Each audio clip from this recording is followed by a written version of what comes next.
Welcome friends, आपका स्वागत है अंकित स्टडी जीके में। फ्रेंड, यह क्लास जो है यूपी होमगार्ड के लिए बहुत ही ज़्यादा महत्वपूर्ण है। इस क्लास में हम टॉप क्वेश्चन लेकर आए हैं और सारे क्वेश्चन जो हैं पीवाईक्यू हैं। ये क्वेश्चन जो है पहले एग्जाम में पूछे जा चुके हैं और आगे आने की इनकी पूरी संभावना रहेगी, क्योंकि ये क्वेश्चन एक बार नहीं, दो बार नहीं, काफ़ी बार जो रिपीट हुए हैं। तो सारे सिलेक्टेड क्वेश्चन लेकर आए हैं। हम कम क्वेश्चन लेकर आए हैं, लेकिन अच्छे लेवल के क्वेश्चन लेकर आए हैं, क्योंकि कम क्वेश्चन आप याद करोगे और यदि एग्जाम में आप कर पाओगे तो इससे अच्छी बात मेरे लिए कुछ नहीं हो सकती कि मैंने कम पढ़ाया, अच्छा पढ़ाया और वही एग्जाम में सीधे आ फंसा। ठीक है, तो एग्जाम में आने वाले क्वेश्चन इस क्लास में हम लेकर आए हैं। तो बिना टाइम वेस्ट के आज की क्लास को हम स्टार्ट करेंगे। उससे पहले यदि आप लोग अभी तक अंकित स्टडी जीके को सब्सक्राइब नहीं किए हो तो प्लीज़ चैनल को सब्सक्राइब कर लीजिए, बेल आइकन को प्रेस कर लीजिए, ताकि आने वाली वीडियो का नोटिफिकेशन सबसे पहले आप लोगों को मिल सके। तो बिना टाइम वेस्ट किए आज की क्लास को हम स्टार्ट करते हैं और पहला क्वेश्चन है कि सूरज कुंड विश्व प्रसिद्ध शिल्प मेला किस राज्य में आयोजित होता है? सूरज कुंड विश्व प्रसिद्ध शिल्प मेला किस राज्य में आयोजित होता है? उत्तर प्रदेश, राजस्थान, हरियाणा, गुजरात। तो राइट आंसर हो जाता है हरियाणा में। सूरज कुंड मेला जो है हरियाणा के फरीदाबाद जिले में आयोजित होता है। यह शिल्प और संस्कृति का प्रमुख मेला है। यह हर साल फरवरी में होता है। कहाँ होता है, कब होता है? फरवरी में। यह एक अंतर्राष्ट्रीय स्तर पर प्रसिद्धि है, यानी कि यह मेला जो है अंतर्राष्ट्रीय स्तर पर भी फेमस है। ऑप्शन नंबर सी राइट हो जाता है, हरियाणा। हम लोग नेक्स्ट क्वेश्चन पर चलते हैं कि प्रतिध्वनि इको किस कारण उत्पन्न होती है? What causes an echo? प्रतिध्वनि इको किस कारण उत्पन्न होती है? प्रकाश के प्रवर्तन के कारण, ध्वनि परिवर्तन के कारण, हवा का दबाव, पृथ्वी का गुरुत्वाकर्षण। तो राइट आंसर हो जाता है ऑप्शन नंबर बी, प्रतिध्वनि का परावर्तन उत्पन्न होने से उत्पन्न होती है। प्रतिध्वनि प्रतिध्वनि ध्वनि का परावर्तन होने से उत्पन्न होती है। यह ध्वनि तरंग किसी तरह से टकराकर वापस आती है। यह अधिकतर पहाड़ या दीवार से सुनाई देती है। प्रतिध्वनि की दूरी और समय ध्वनि की गति पर निर्भर करता है। Option number B is right है, ध्वनि का परावर्तन। अगला क्वेश्चन, संविधान लागू होने के समय कितने मौलिक अधिकार थे? 7, 6। इन दोनों से एक सही है, 8 थे नहीं। 7, 6 में से एक सही है, जल्दी बताओ। तो ये कितने थे? 7 थे। संविधान लागू होने पर 7 मौलिक अधिकार थे। ये स्वतंत्रता, समानता, धार्मिक स्वतंत्रता प्रदान करते थे। आवश्यकता अनुसार इन्हें संशोधित किया गया।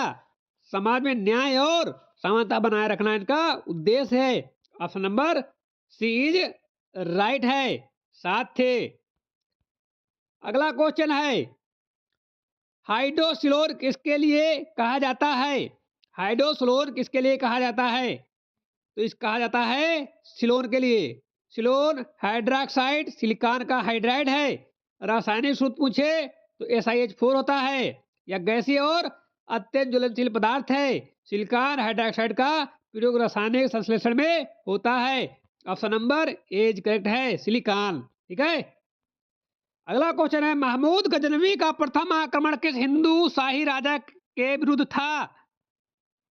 महमूद गजनवी का प्रथम आक्रमण किस हिंदू शाही राजा के विरुद्ध था?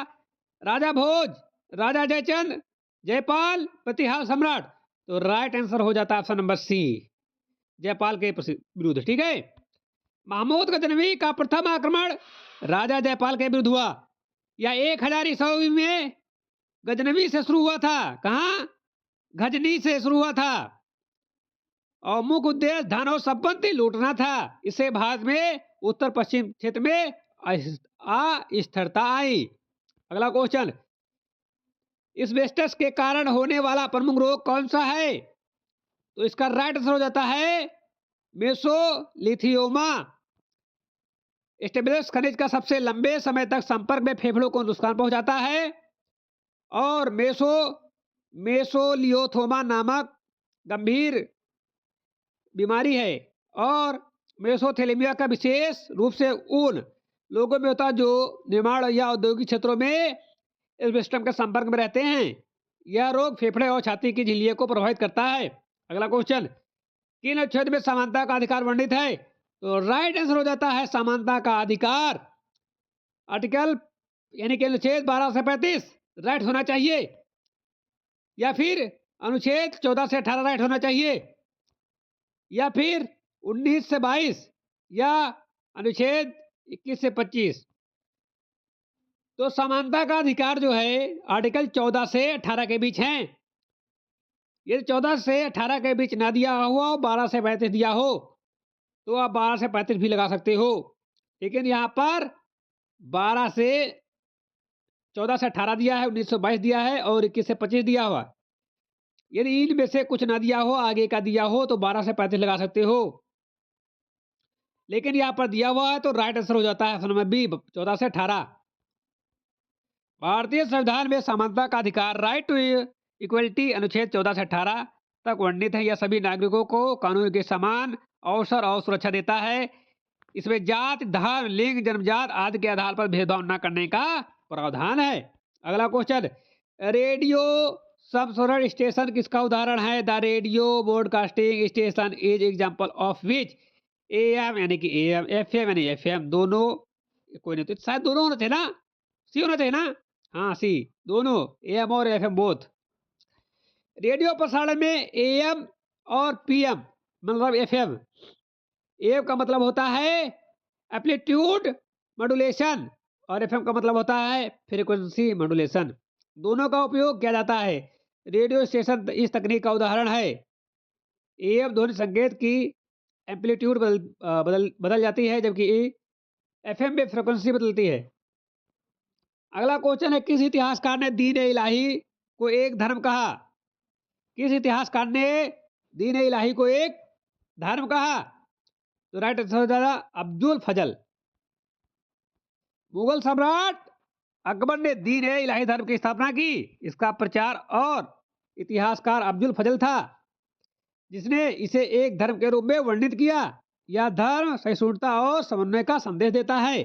Option number A is right है, अब्दुल फजल। तो आज की क्लास हम यहीं पर विराम देते हैं। क्लास अच्छी लगी हो तो आप लोग एक लाइक कर देना। जो लोग अभी तक अंकित स्टडी जीके को सब्सक्राइब नहीं किए हैं, अंकित स्टडी जीके को सब्सक्राइब नहीं किए हैं, सभी लोग अंकित स्टडी जीके को सब्सक्राइब कर लें और बेल आइकन को प्रेस कर लें, ताकि आने वाली वीडियो का नोटिफिकेशन सबसे पहले आप लोगों को मिल सके। तो मिलते हैं एक नई क्लास के साथ। तब तक के लिए आप लोग अंकित स्टडी जीके पर पढ़ते रहें और अपने तैयारी को बेहतर अंजाम दीजिए, ताकि जो है आप रिजल्ट आपका बेहतर हो सके। ठीक है, तो मिलते हैं एक नई क्लास के साथ। तब तक के लिए जय हिंद दोस्तों।